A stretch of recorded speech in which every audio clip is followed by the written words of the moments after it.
우리 하나님의 말씀 시편 42편 9절에서 11절까지 있는 말씀 보겠습니다. 시편 42편 9절에서 11절까지 우리 다 같이 한 목소리로 읽겠습니다. 내 반석이신 하나님께 말하기를 어찌하여 나를 잊으셨나이까? 내가 어찌하여 원수의 압제로 말미암아 슬프게 다니나이까 하리로다. 내 뼈를 찌르는 칼같이 내 대적이 나를 비방하여 늘 내게 말하기를 내 하나님이 어디 있느냐 하도다. 내 영혼아, 내가 어찌하여 낙심하며 어찌하여 내 속에서 불안해하는가? 너는 하나님께 소망을 두라. 나는 그가 나타나 도우심으로 말미암아 내 하나님을 여전히 찬송하리로다. 아멘. 오늘 읽은 말씀 중에 9절과 10절을 보면 시인이 얼마나 힘들고 어려운 상황 가운데 있었던지 하나님을 향해서 마치 따지듯이 질문을 하고 있는 모습을 보게 됩니다. 9절 10절 다시 한번 보세요. 내 반석이신 하나님께 말하기를 어찌하여 나를 잊으셨나이까? 내가 어찌하여 원수로 압제로 말미암아 슬프게 다니나이까 하리로다. 내 뼈를 찌르는 칼같이 내 대적이 나를 비방하여 늘 내게 말하기를 내 하나님이 어디 있느냐 하도다. 하나님께 따지고 있죠. 어찌하여 나를 버리셨나이까? 어찌하여 사람들로 하여금 나를 비방하게 만듭니까? 하면서 하나님을 향해 따지고 있는 그런 모습을 보아요. 자, 그런데 바로 그 다음 절 11절에 보면 전혀 다른 시인의 모습을 발견하게 되죠. 11절 보세요. 내 영혼아, 내가 어찌하여 낙심하며 어찌하여 내 속에서 불안해하는가? 너는 하나님께 소망을 두라. 나는 그가 나타나 도우심으로 말미암아 내 하나님을 여전히 찬송하리로다. 9절과 10절에 있는 내용과는 전혀 다른, 어쩌면 정반대 그런 모습이 나타나 있는 것을 보게 돼요. 자, 시인의 모습이 이렇게 금방 9절과 10절에서는 막 하나님을 향해 따지고 있는데, 그러나 11절에서는 그럼에도 불구하고 나는 하나님을 찬송하겠습니다. 너무나 다른 모습으로 너무나 빨리 이렇게 바뀌고 있는 이유가 무엇일까요? 9절과 10절에 나타난 시인의 표현과 11절에 나타난 시인의 표현을 자세히 살펴보면 그 이유를 발견할 수 있어요. 먼저 9절과 10절을 보면 어찌하여 라는 말이 두 번 나오고 있죠. 다시 읽어볼게요. 내 반석이신 하나님께 말하기를 어찌하여 나를 잊으셨나이까? 내가 어찌하여 원수의 압제로 말미암아 슬프게 다니나이까 하리로다. 어찌하여란 말이 두 번 나와요. 자, 11절은 어떻습니까? 거기에도 똑같이 어찌하여라는 말이 두 번 나오고 있어요. 내 영혼아, 내가 어찌하여 낙심하며 어찌하여 내 속에서 불안해하는가? 너는 하나님께 소망을 두라. 나는 그가 나타나 도우심으로 말미암아 내 하나님을 여전히 찬송하리로다. 하나님을 향해 마치 따지듯이 대드는 듯이 질문하고 있는 9절과 10절에도 어찌하여 라는 말이 두 번 나오고 나는 여전히 하나님을 찬송하겠습니다 라고 고백하고 있는 11절에도 어찌하여 라는 말이 두 번 나와요. 자, 그런데 글씨는 똑같은데 이 9절과 10절에 나오는 어찌하여와 11절에 나오는 어찌하여가 전혀 다른 어찌하여예요. 자, 9절과 10절에 나타나는 어찌하여는 어떤 어찌하여입니까? 그것은 하나님을 향한 어찌하여. 어찌하여 나를 잊으셨나이까? 어찌하여 내 대적들로 하여금 나를 비방하게 하시나이까? 하나님을 향하여 어찌하여. 자, 그런데 11절에 나오는 어찌하여는 어떤 어찌하여죠? 이건 하나님을 향한 어찌하여가 아니, 자기 자신을 향한 어찌하여예요. 내 영혼아, 어찌하여 낭망하느냐? 내 영혼아, 어찌하여 불안해하느냐? 여기에 큰 차이가 있어요. 우리가 어떤 힘들고 어려운 일이 있을 때 그 일의 원인이 나 아닌 다른 것, 나 아닌 다른 사람, 특별히 나 아닌 하나님께 있다고 생각하면 하나님을 향해 원망하고 불평할 수밖에 없어요. 어찌하여 이렇게 하시나이까? 어찌하여 이런 일을 모르는 채 하십니까? 늘 그렇게 하나님을 향해서 원망하고 불평할 수밖에 없고 다른 사람을 미워할 수밖에 없고, 그러나 어떤 어렵고 힘든 일이 있다 할지라도 그 일의 원인이 나 아닌 다른 사람이 아니고 특별히 하나님이 아니고 나 자신에게 그 문제의 원인이 있다라고 생각할 때, 그리하여 어찌하여 네가 이렇게 하느냐? 자기 자신을 향하여 어찌하여 나는 이렇게 할까? 라고 나를 향하여 어찌하여라고 말하면 그것이 하나님을 향해서 원망하고 불평하는 일이 되는 것이 아니라 오히려 하나님께 더 가까이 나아가는, 그리고 보다 적극적으로는 오늘 시인처럼 하나님을 여전히 찬송하는. 왜 그럴까요? 나는 이렇게 부족하고 나는 이렇게 연약한데도 하나님은 여전히 나를 사랑해 주시고 나를 버리지 않으셨으니 내가 여전히 하나님을 찬송하리로다 라고 하나님께 감사하고 찬송할 수 있게 되는 것이. 데살로니가전서 5장 16절에 보면 항상 기뻐하라, 우리가 너무나 잘 아는 말씀이 나오죠. 그러나 저는 이 말씀을 보면서 어떻게 보면 참 성경 가운데 가장 짧고 가장 외우기 쉬운 항상 기뻐하라, 이게 한 절 아니에요? 그럼에도 불구하고 이 구절을 볼 때 정말 어떻게 이 일을 늘 실천하며 살 수 있을까? 항상 기뻐하며 산다는 것 얼마나 어려운 일입니까? 가장 짧고 가장 외우기 쉬운, 우리가 너무나 가장 잘 알고 있는 그런 말씀이지만 어쩌면 이 말씀처럼 그 말씀대로 순종하며 살기가 어려운 말씀이 없을 거예요. 항상 기뻐하라. 어떻게 항상 기뻐하며 살 수 있을까? 여러분, 어떤 일의 원인이, 어떤 문제의 원인이 다른 사람에게 있고 다른 일에게 있고 하나님께 있다고 생각하는 자는 절대로 항상 기뻐하며 살 수 없어요. 왜? 우리 삶을 보세요. 얼마나 힘들고 어려운 일이 많이 있습니까? 그런데 그 힘들고 어려운 일의 원인이 다른 사람이나 하나님께 있다면 우리는 늘 누군가를 미워해야 되고 늘 누군가를 원망해야 되고 하나님을 향해서 늘 불평할 수밖에 없는 것이, 절대로 항상 기뻐하는 삶을 살 수 없어요. 그러나 어떤 일의 원인이, 어떤 일의 문제가 나 자신에게 있다고 생각하는 자는 그 일로 인해 어때요? 오히려 하나님께 더 가까이 나아갈 수 있고, 또 다른 사람을 향해서도 미워하고 시기하고 하는 것이 아니라 오히려 더 사랑하면서 살아갈 수 있기 때문에, 그렇게 할 때만 비로소 우리는 항상 기뻐하며 살아갈 수 있는 것이. 우리 하나님 어떤 하나님입니까? 우리 하나님은 절대로 변하시지 않아요. 히브리서 13장 8절에 예수 그리스도는 어제나 오늘이나 영원토록 동일하시니라. 항상 똑같은, 절대로 변하지 않는 분이.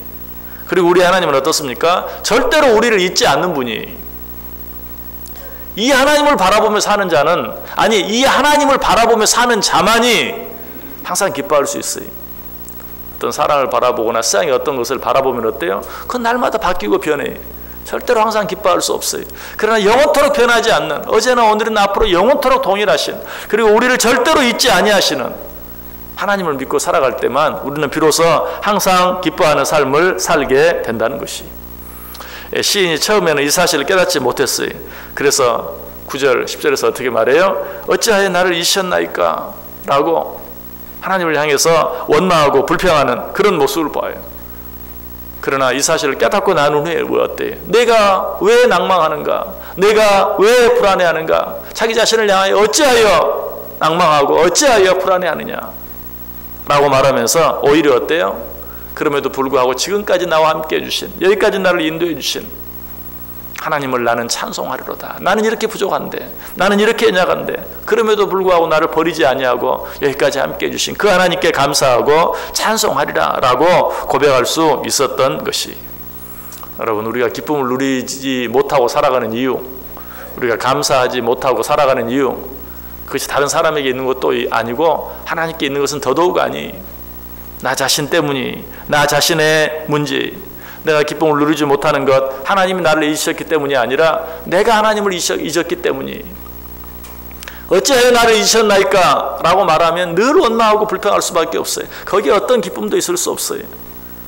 그러나 자기 자신을 향하여 너는 어찌하여 낙심하고 어찌하여 불안해하느냐? 네가 하나님을 잊었구나. 내가 하나님을 잊었구나. 라고 고백할 때 비로소 우리는 하나님을 더 신뢰하게 되고 더 하나님께 찬송하게 된다는 사실이. 내가 기쁨을 누리지 못하는 이유가 무엇입니까? 내가 하나님께 무엇을 거절당했다고 생각하기 때문에 그래요. 하나님이 나를 사랑하지 아니하시고 하나님이 나를 더 이상 돌아보아 주지 아니하고 하나님이 내 부탁을 더 이상 들어주지 아니하였기 때문이다. 여러분, 우리가 그런 생각을 하면서 하나님께 원망하고 불평할 때가 얼마나 많은지 몰라요. 여러분, 그러나 이 일에 대해서 예수님의 어머니 마리아가 우리에게 좋은 모범을 보여주죠. 혼인잔치집에 갔다가 포도주가 떨어진 것을 보고 예수님의 어머니 마리아가 예수님께 잔치집에 포도주가 떨어졌다, 어떻게 좀 도와달라 라고 부탁을 하죠.